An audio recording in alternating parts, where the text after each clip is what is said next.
Good morning all of you. देखो 7 chapter तक पढ़ लिया था अपन ने, उसके बाद रिवीजन भी किया था और अब हम 8 चैप्टर पहुंचे हैं और 8 चैप्टर में लेक्चर 24वां पढ़ेंगे अपन। ठीक है जी। अब 24वां लेक्चर जो पढ़ रहे हैं अपन वो है साहब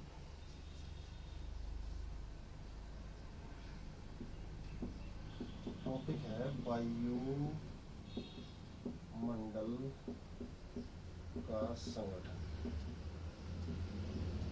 वायुमंडल का क्या है जी? संगठन। ठीक है। अब वायुमंडल का संगठन से पहले अपन बात करें कि वायुमंडल होता क्या है। तो हमारी पृथ्वी के चारों ओर, किसके? हमारी इस पृथ्वी के चारों ओर, मतलब ये घिरे हुए हैं पृथ्वी के चारों ओर गैसों का क्या? आवरण। गैसों का क्या? आवरण।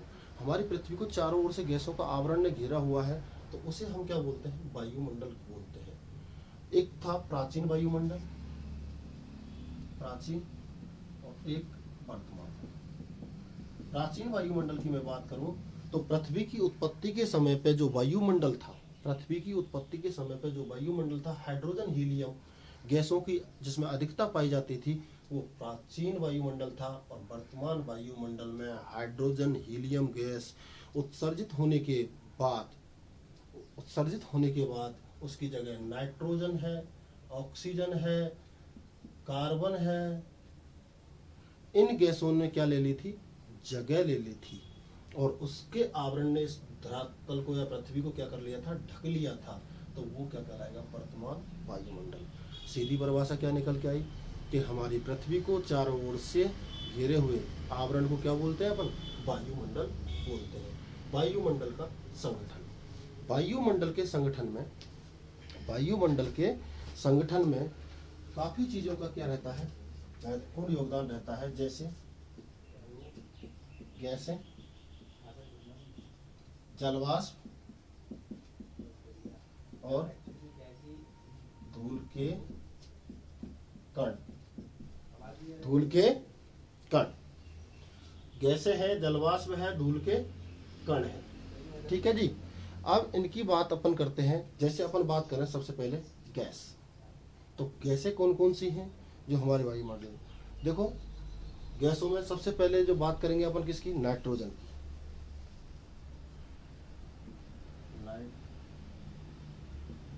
नाइट्रोजन 78.8%। फिर अपन बात किसकी करेंगे? ऑक्सीजन। ऑक्सीजन 20.95। नाइट्रोजन 78.8 है, 80। और ऑक्सीजन कितनी है? 20.95। फिर आती है आर्गन। क्या आती है? ऑर्गन है 0.93। ऑर्गन कितनी है? 0.93। फिर बात करते हैं अपन कार्बन। किसकी? कार्बन की। 0. कौन सी है? कार्बन कार्बन हो गई। उसके बाद अपन आगे बढ़े, कार्बन डाइऑक्साइड के बाद नियॉन,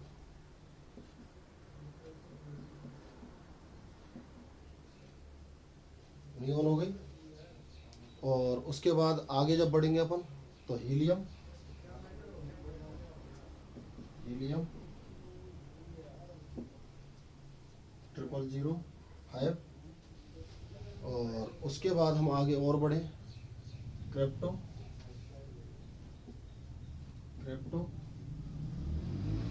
0.01। उसके बाद और आगे बढ़े हम, जेनन 0.9।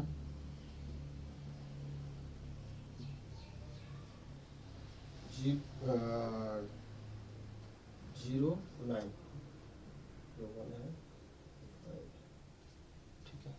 उसके बाद हाइड्रोजन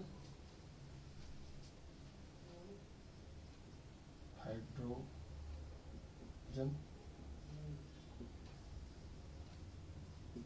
ये स्थिति किनकी है? गैसों की। देख लो, नाइट्रोजन 78.8 जो वायुमंडल में सबसे ज्यादा पाई जाती है। नाइट्रोजन 78.8 सबसे ज्यादा पाई जाती है। ठीक है, घटक इसका यह सूत्र N2। उसके बाद में क्या है? ऑक्सीजन कितनी है? 20.95। कितनी है? 20.95। फिर आपकी क्या आ जाती है? ऑर्गन आ जाती है। ऑर्गन कितनी है? 0.93। कितनी है? 0.93। ठीक है, उसके बाद आ जाती है कार्बन, कार्बन डाई CO2 कितनी है? 0.036। फिर आ जाती है कौन सी? नियोन। कौन सी आ जाती है? नियोन। कितनी है साहब? नियोन हो गई 0.002। नियोन कितनी है? 0.002। फिर क्या आ जाती है? Helium He। हीलियम कितनी है? 0005। 0005। उसके बाद क्या आ जाती है? क्रेप्टो या 001। क्या है? 001। उसके बाद क्या आ जाती है? जेनन। क्या आ जाती है? जेनन। 4 टाइम 0, 4 टाइम 0 9। फिर क्या आ जाती है? Hydro H2। हाइड्रो, और हाइड्रो क्या है? 4 टाइम 0 5। ये क्या है? गैसें हैं। इन गैसों से मिलकर के क्या बना है? वायुमंडल। गैसों से मिलकर के क्या बना है? वायुमंडल। उसके बाद में आता है जलवाष्प। अब जलवाष्प कहाँ कहाँ से प्राप्त होता है? जलवाष्प की अपन बात करें तो किन किन क्षेत्रों से प्राप्त होता है? अब चाहे वो संघनन से हो रहा हो, चाहे वो महासागरीय सतह से हो रहा हो, जैसे वाष्पीकरण से हो रहा हो, तो वायुमंडल में जो जलवाष्प 2% क्या रहता है? परिवर्तनशील अवयव हैं, जैसे संघनन वगैरह। ये बाकी जो जलवाष्प पाया जाता है वो कितना है? 4%। किसमें? वायुमंडल में। वायुमंडल में क्या पाया जाता है? 4%। अब जैसे आपने देखा मरुस्थलीय क्षेत्रों में क्या है? वर्षा वगैरह होती नहीं है, और उनमें से क्या होता रहता है? जलवाष्प होता रहता है, तो वो मिट्टी क्या हो जाती है? शुष्क हो जाती है। तो इस ऐसा अब ये जलवाष्प ऊपर वायुमंडल में घुलने के बाद ये क्या होगा? वृष्टि में परिवर्तित होगा। संघनन की प्रक्रिया होगी, या वर्षा के माध्यम से, या ओलावृष्टि, या वर्षा वृष्टि, कैसे भी क्या है? फिर पुनः कैसे आता है? धरातल पर आता है। उसके बाद में आते हैं धूल के कण। ये धूल के कणों की भी क्या रहती है? अहम भूमिका रहती है। किसमें? वायुमंडल में। क्योंकि इन धूल के कणों से सूर्य की किरणें टकरा के रिफ्लेक्ट भी होती हैं, और कुछ किरणों को क्या करता है? ये अवशोषित करता है। तो ये सारी चीजें किसकी हैं? वायुमंडल का संगठन है। किसका है? वायुमंडल का संगठन है। तो आपको यही ध्यान देना है कि भाई वायुमंडल कहते किसे हैं? वायुमंडल कहते किसे हैं? पहली चीज तो आपको ये ध्यान रखनी है, पृथ्वी के चारों ओर गैसों के ढके हुए आवरण को, किसके? गैसों के ढके हुए आवरण को क्या बोलते हैं? वायुमंडल बोलते हैं जी। ठीक है, वायुमंडल का संगठन। संगठन का मीन्स क्या हो गया? समूह। किन किन से मिलकर के वायुमंडल आपका बना है? तो देख लो, गैसें हैं, जलवाष्प है, धूल के कण है। ये क्या है? महत्वपूर्ण भूमिका अदा करेंगे किसमें? वायुमंडल की संगठन में। किसमें? संगठन में। अब संगठन में जब महत्वपूर्ण भूमिका अदा कर रहे हैं तो देखो आप, गैसों में बात करिए अपन ने, नाइट्रोजन सबसे ज्यादा 78.8। इसका सूत्र क्या हो गया? N2। ये क्या हो जाएगा इसका सूत्र? भाई क्या है? N2। कौन सी गैस है? नाइट्रोजन। कितने परसेंट? 78.8%। क्या है? 78%, वो 78.8%। ठीक है, इसका ये द्रव्यमान है ना? द्रव्यमान प्रतिशत में। ठीक है जी, द्रव्यमान। और ये गैसें हैं, इस तरह से ये बन जाएगी आपकी शॉर्ट। तो नाइट्रोजन 78 पॉइंट कितनी हो गई? 8। N2 सूत्र हो गया। ऑक्सीजन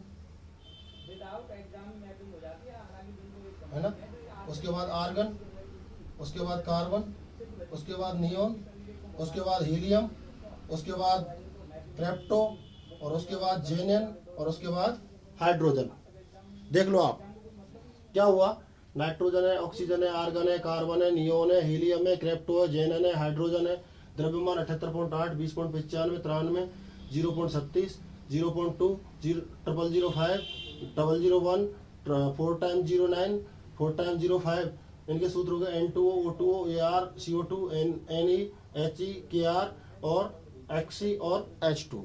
ये क्या हो गए, इनके सूत्र हो गए। फिर अपन ने जलवाष्प की बात की, धूल के कणों की बात की, ये सारी बातें की अपन ने। तो ये सारी जो बातें हुई हैं, ये किस में हुई हैं, वायुमंडल के संगठन में। किस में हुई हैं, वायुमंडल के संगठन में। तो देख लिया अपन ने वायुमंडल के संगठन में क्या क्या चीजों से मिलकर के बनाए, तो गैसें हैं, जलवाष्प है और धूल के कण हैं। और गैसों की सारणी आपको ध्यान में रखनी है, ज्यादा नहीं तो यहाँ तक तो आपको कार्बन तक तो याद ही रखनी ही है। ठीक है, थैंक यू, मिलते हैं कल।